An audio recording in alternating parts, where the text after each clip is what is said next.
Hello, people. I finished a book just seconds ago.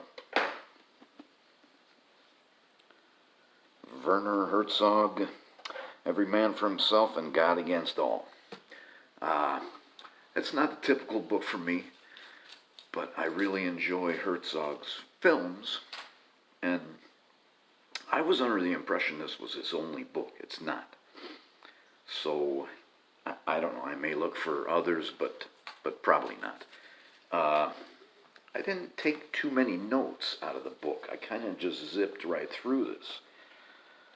It's very large print, and he just kind of goes through his life, and he tells one story after another, and tells about the people that he meets and the things that he does. And just because I didn't take too many notes doesn't mean nothing. I think the book has made an impression on me. He's done a lot more things in his life than I have. He's kind of a reckless guy, but he's done some things that I would like to do, and I still have time to maybe do some of it.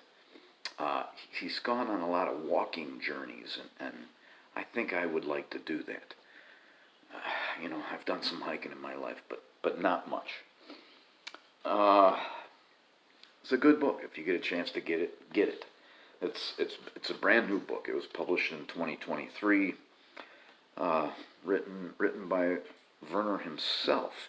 When I first started reading it, I said to myself, this guy wrote it. There's no ghostwriter here, because some of the grammar is a little bit funny. I think Germans, when they speak a little bit differently. The sentence structure is a little bit different than what we use. I will never forget my dad telling me that,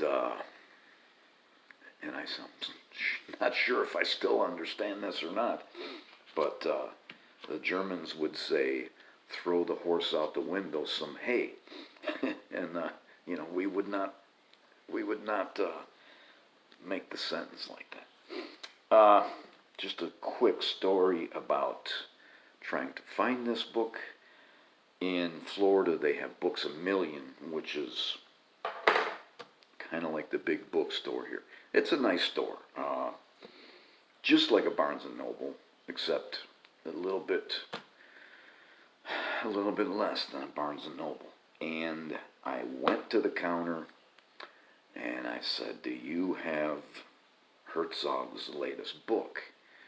And they had hired some people to work the counter there who didn't know nothing. They didn't know who Werner Herzog was. And I literally had to spell out the name for them. And right away, my opinion of Books A Million went way down. They didn't even have it. I ended up finding a Barnes & Noble here. My wife knew where one was, and we got it there. It's 337 pages. The end is really weird. He ends it without a period or a comma or anything. It just ends, in mid-sentence. He's talking about a dam that had failed in Italy, and he's talking about what it would look like, 10,000 years from now, and he says, there at the foot of the smooth concrete wall, there would be a crystal clear trickle of water from the rocks to the side. It would be sought out by herds of deer as though, and there's no period or nothing. That's how it ends. But I wrote down some of the names of Herzog's documentaries, because he talks about the filming of all these things in the book. And while I was at the cabin over the summer, I was able to go on my phone at night after it had gotten dark and I'm ready to go to bed and I'm laying in bed. I was able to go on my phone at night and watch several of these things. Some of his uncut movies, some of his documentaries. I wrote down The Great Ecstasy of Woodcarver Steiner, and I was not able to, I lost interest in that while I was watching it. It's about a guy who is, one of these long jumpers on skis. La Soufrière. It's a volcano on an island, and I watched that whole thing. He went there because he thought the volcano was going to erupt. All the cities had been evacuated. It was fairly interesting. But now comes Fitzcarraldo, and I watched that whole movie, and that was a fantastic movie. They drag a steamship over a mountain, and he kind of details that in the book here. He talks about Fitzcarraldo a lot. And if you've never seen it, you got to watch Fitzcarraldo. I also watched Aguirre, The Wrath of God. That was another movie that was extremely well done. Very interesting. You'll never forget when you watch these movies. Both of those movies were made in South America. And they both had Klaus Kinski in them. And Klaus Kinski is just a maniac. He's a great actor, but he's not a great person. And he's a maniac. He's a violent maniac.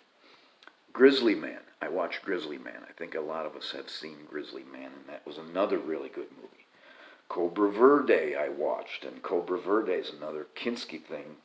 It's another fantastic, some insane scenes in there with, 500 women that are warriors, with Kinski leading them. It's crazy. I watched Little Dieter Needs to Fly. That was a documentary. It was very good. Watched Nosferatu, which was another Kinski thing. That was okay.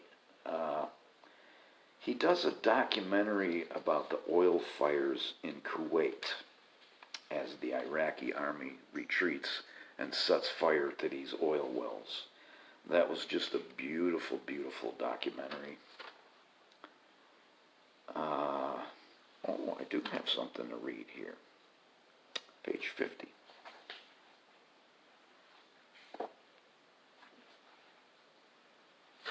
I have forgot that I marked anything. I don't even remember what this is. So we'll see. Midway bottom, page 50.